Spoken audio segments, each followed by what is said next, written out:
Magandang araw, mga ka-truth teller. Ngayon, ang ating pag-uusapan ay ang pagkakadisgrasya ni D sa mga kamay at kamao ni Pure Health.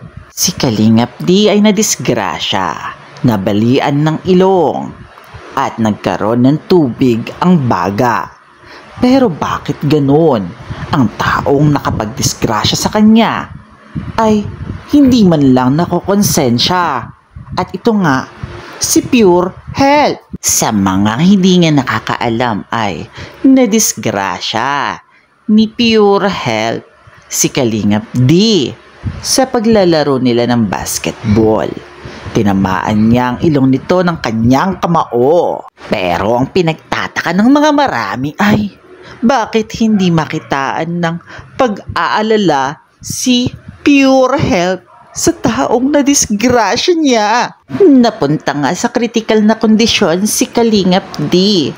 Pero bakit si Pure Health ay hindi mahagilap? Bakit hindi siya magpakita araw-araw? Bakit hindi niya bantayan at kamustahin araw-araw? Total, siya naman talaga ang nakapagdisgrasya sa tao. Siya naman talaga ang salarin. Sinadya man o hindi, siya pa rin ang nakatama sa ilong nito. Makikita nga natin na dumalaw siya ng isang beses para gawing content ang pagkadisgrasya ni D. Imbes na magbigay ng pera galing sa sariling bulsa, ay inasa lamang niya sa sponsor ang pagbigay niya ng 5,000. Sobrang namomoblema si D ngayon sa hospital bills niya. Umaabot ng higit 150,000.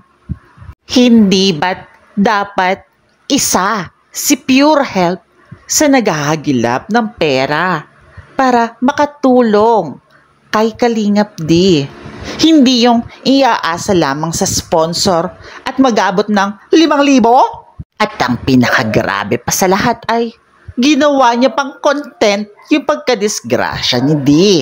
Binidyo niya pa para magkaroon siya ng kita, para magkaroon siya ng content.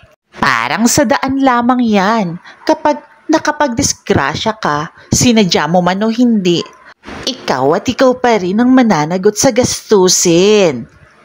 Dahil nga, unang-una sa lahat, ikaw nga ang nakapagpasakit sa tao. Naabala mo ang oras ng tao imbis na nagtatrabaho siya. Hindi lamang yung tao ang naabala mo, pati yung mga magbabantay sa kanya. Pure Help ka pang pangalan. Dapat ang pangalan mo, No Help. Total, wala ka naman na itutulong. Gusto mo pang pagkakitaan yung pagkadisgrasya ng tao. Hindi ka na nahiya? Nagmana ka ba sa amo mong si Kalingap Rab na nagbigay ng 5,000 pero kumakapagpasikat ng kanyang resort na milyon-milyon ang gastos at makapag-drive ng mamahaling mga sasakyan ay parang wala siyang kaibigang nadisgrasya? May pakunwa-kunwari kapag iyak-iyak, wala na mga luha. Hindi naman talaga sincere. Sila Jomar, sila David at iba pa ang naghahagilap ng pantulong kay D. Ikaw na mismo nakadisgrasya. Wala kang ginawa kundi magpasarap pa kasama sila Kalingap Rab. Wala ka na bang konsensya? Talaga bang pera-pera na lamang ang lahat? Kitang-kita ng mga mata ko ang mga pangyayari. Sa harapan ko mismo nangyayari at hindi ko alam kung sinadya mo ba talaga yon o disgrasya lamang. Ano ba talaga ang totoo, Pure Health? May tinatago ka bang galit at poot kay Kalingap D? Ngayon na malapit nang lumabas si D sa hospital ay dapat magdoble kayod ka.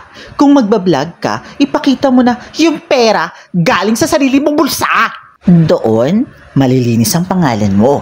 At matatawag namin na hindi mo nga talaga sinadya.